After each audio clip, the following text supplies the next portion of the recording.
இந்த உலகத்தில் யார் யார் என்னென்ன பேசுறார்களோ அப்படி என்று பார்க்கும்போது உன்னை கேவலமா பேசுறாங்க. நான் கேவலமாக பேச முடியும் காரணம் என்ன? நாட்டு மக்கள் தான் கனக மகாராஜன் செய்யக்கூடிய ஆட்சி நல்லவன் மகனை பேசுகிறார்கள். அதெல்லாம் கிடையாது. சரி, ஆனா உனக்கு சொத்து இல்லையா, உனக்கு சுகம் இல்லையா, உனக்கு பத்து இல்லையா, உனக்கு பணம் இல்லையா, உனக்கு மனைவி இல்லையா, இல்ல நிலம் இல்லையா, எல்லாம் இருக்கிறது. ஆனா உன்னை ஒரு குறையாக பேசுகிறார்கள். இந்த நாட்டை ஆளக்கூடிய மன்னன் இந்த நாட்டை ஆண்டு மனித பின்பு எண்ணு தண்ணி வைப்பதற்காக கொல்லி குளம் வைப்பதற்காக ஒரு குழந்தை கிடையாது. எனக்கா அப்படி என்று பேசுகிறார்களா?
செய்யக்கூடிய ஆட்சியில் எந்த ஒரு குறை என்பது கிடையாது. இந்த மக்கள் எல்லாம் பாதுகாத்து வருகிறார். ஆனால் நீண்ட நாட்களாக திருமணம் செய்து இந்த நாட்டிலே வாழ்ந்து வரக்கூடிய ஒரு பிள்ளை இல்லையா என்று என்னை பேசும்படி காலமாகிவிட்டதே மந்திரியாரே.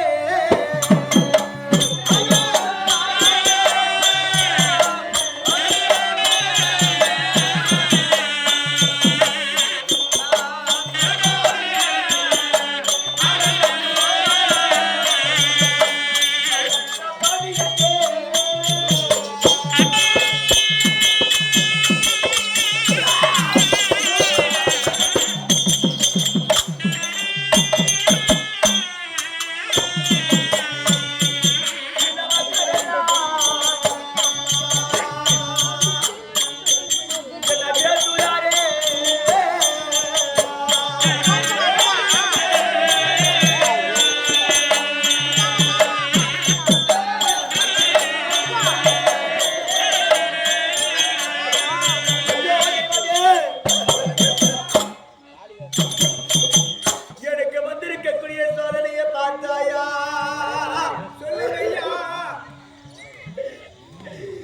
மன்னனாக இருக்கிறார். ஆனா இந்த கனக மகாராஜன் இறந்த பின்பு இந்த நாட்டை ஆள்வதற்கோ இந்த முடியை தாங்குவதற்காகவோ ஒரு பிள்ளையே கிடையாது. அந்த கனக மகாராஜனுக்கு ஏன் மக்களை செய்வதற்கும் அந்திக்கடை முடிப்பதற்கும் ஆண் பிள்ளை இல்லை என்று ஒரு புழு புத்து இல்லை என்று என் நாட்டு மக்கள் எல்லாம் இருமபடி பேசவாகிவிட்டது. தெய்வமே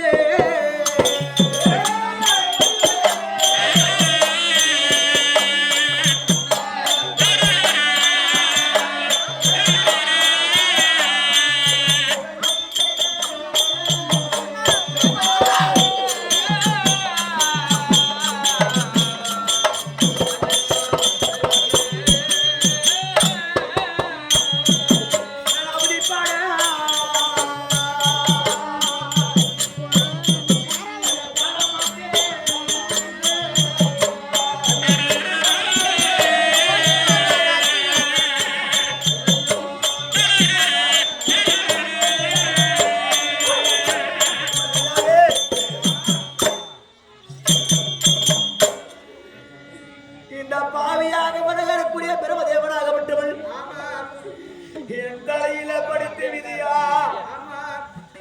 எனக்கு நாடு இருக்கிறது, எனக்கு நகரம் இருக்கிறது, எனக்கு மனைவி இருக்கிறார். ஆனா பிள்ளை கிடையாது. கண்ணிருந்து குருடாடு, நான் காதிருந்து செவிடாடு, நான் வாயிருந்து ஓமையாடு, நான் காலிருந்து மொட்டியாடு. இப்பொழுது எனக்கு மனைவி இருந்தோம், எனக்கு பிள்ளை இல்லை என்று என் நாட்டு மக்கள் எல்லாம் என்னை இழிவுபடி பேசபடி காலமாகிவிட்டது. ஒட்டி ஒருவனாக என் மனதிலே மனை போல உயரமுள்ள கஷ்டத்திர வைத்திருக்கிறேன். நான் ஒட்டி ஒருவனாக நாடு முடிவதை கொண்டானா இதுக்கு எந்த பாடம் கிடைக்காதுங்க ஐயா. அந்த புறத்திலே என் மனைவியாக வணங்கக்கூடிய கனகவன் இருக்கிறார். அவள் ஐத்தமா அவளத்தில் சில ஆலோசனை பேசினா இதுக்கு எதுனா வழி பிறக்கும். கண்டிப்பா